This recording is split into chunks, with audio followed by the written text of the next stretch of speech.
set up here.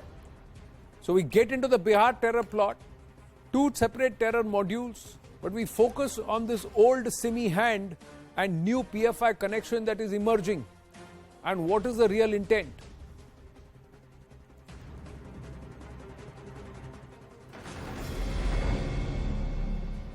Joining us, Guru Prakash Paswan, National Spokesperson of the BJP, Sushant Sareen, Senior Fellow ORF, and also Tasleem Ahmed Rahmani, President, Muslim Personal Council of India.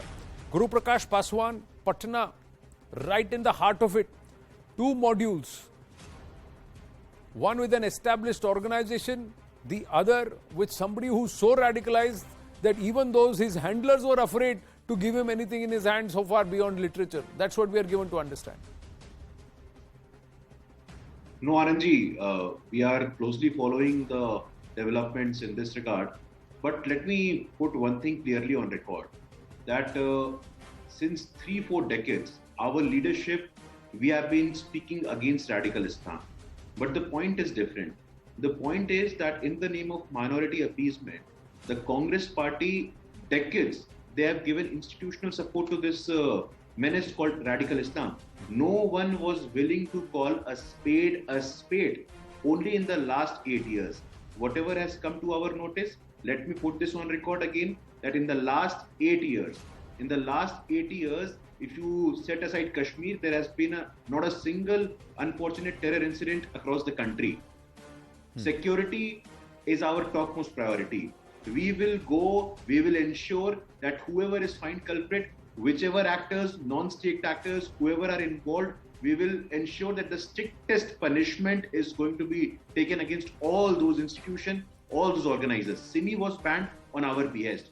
We are in the process of collecting evidences. Similarly, we are going to ban PFI as well. There is not going to be any delay in that. Our teams, NIA is in Patna, RAW team is also in Patna. We are collecting evidences. You would soon see it happening. There are many accusations on us that why are we not banning the PFI? We believe in rule of law. Constitutionally, by getting all the evidences within the framework of the Constitution, we are going to ban this terror organization, which is you banned SIMI. Dangerous the for point society. is, Guru Prakash Paswan, let's say the government of the day and government of India banned SIMI, be it because of the pressure of the opposition or the ruling disposition also felt this threat. But SIMI became Indian Mujahideen. Indian Mujahideen turned into PFI. Some of the founding members of the PFI are all former SIMI members. This person, one of the key accused in this case right now itself, Athar, is an old SIMI hand. He was in touch with old SIMI workers. They are now working with the new radical who are recruits as part of PFI and SDPI. That's what the cops are saying the allegation is, and this is what the proof, the whole trail is showing. So what have you been able to stop? You'll ban SIMI today, tomorrow you'll ban PFI, they'll emerge as somebody else. How are you going to stop the radicals? How are you going to stop this brazen open access that radicals sitting over in power, on enemy territory have got to people in India? How are you going to stop from 83 lakh rupees coming into their accounts? Anandji, that is a very important question. But like I said, in the last 8 years, not a single terror incident has happened in the country if you set aside Kashmir. So security is our topmost priority. But we need to understand this. For decades in this country, sir, please let me complete. For decades in this country, Anandji, political patronage was given to radical Islam institutions. Do you realize? Why are we forgetting that? Do you realize, Guru Prakash Paswan, that the dimensions and dynamics of terror have changed in our country? When two people go ahead and behead an individual, that is also an act of terror, sir.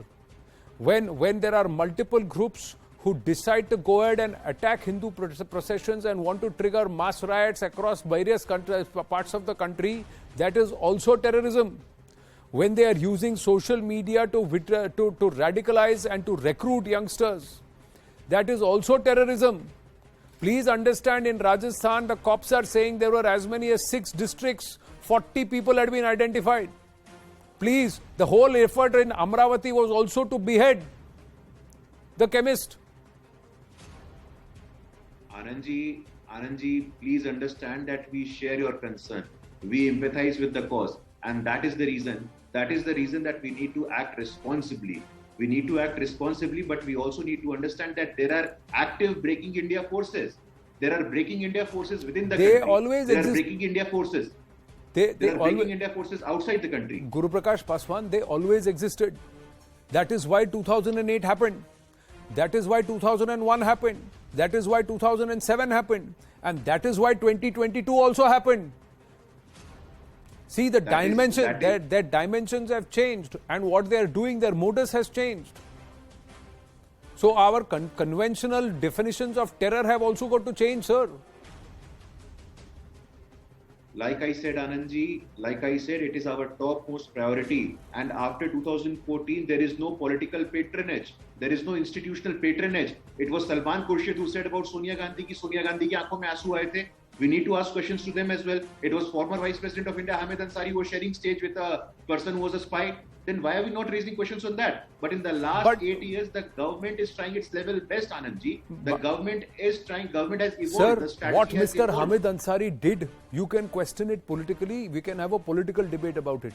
What the government of the day is doing today is what is going to change and affect your and my life going forward.